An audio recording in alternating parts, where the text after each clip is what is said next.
So Dijkstras is an algorithm, a famous algorithm for finding the shortest path between two places. So given a graph, and we've looked in other videos how this graph could potentially be stored in a data set on the computer, but given the graph in front of us where we've got a undirected weighted graph, so each node has a connection or a branch to the other nodes with a weight on it. Okay, and that weight could determine, I don't know, let's say this was the shortest path between two places, and the nodes could be the speed limits or the length of the roads, whatever you want to say. But we want to go from 0 to G, and we want to find out what the shortest way to get to G is from 0, given those weights. Now, the way it works is using those 3 steps at the bottom, and then we'll trace it. So you identify all the unsolved nodes connected to any solved nodes. So unsolved being like not visited yet, okay, not completely visited.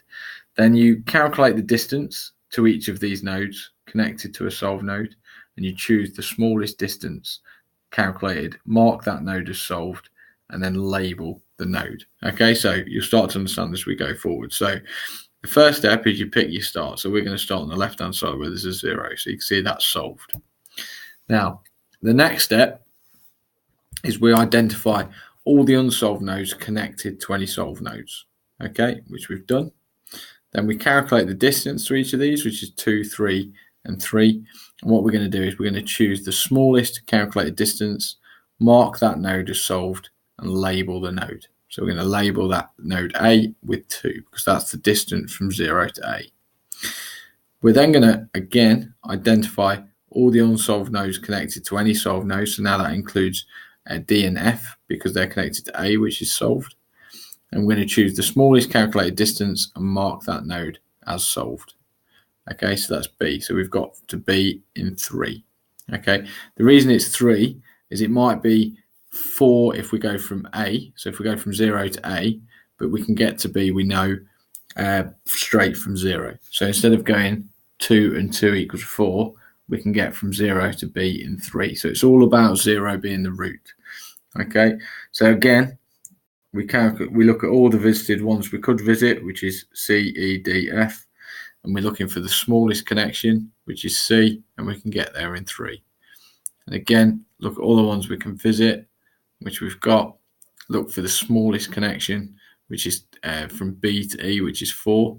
So now you see, when we're calculating up, we're not writing 4 anymore, we're writing 7 because it's how you're calculating the distance from 0. So it's 7 because it's 4, 5, 6, 7. Okay, so that label is 7. So you're basically saying you're working out what's the minimum you can do to reach every node. Okay, so to reach those nodes, it's 2, 3, 3. To reach E, I can do it in 7. Okay, then again, all the possible ones we can visit. What's the smallest? I can get to D in 1, okay, from E. So we'll go for that one next. Now, the smallest distance to D is via A. So if I go from A to D, I can do it in 9. So I label it 9. Then the next one is F. Yeah, I could have done G next, to be honest, but it doesn't matter. We've gone for F. The smallest from way to F is via A, which is 11. And then finally, we go to G, and we look at what is, based on all my connections, what is the smallest way we can do it. Well, the smallest is I know that I can get to F in 11, and get to D in 9, and get to E in 2.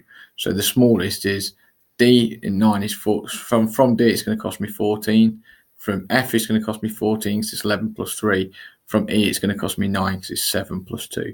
So my fastest route to 5, 6, 7, 8. My fastest route from 0 to G is 0, B, E, G. Okay, and that's how Dijkstras works. So it's a really important one to know. You don't necessarily need to be able to code it, but you do need to understand how it works and be able to trace it like we have done just now.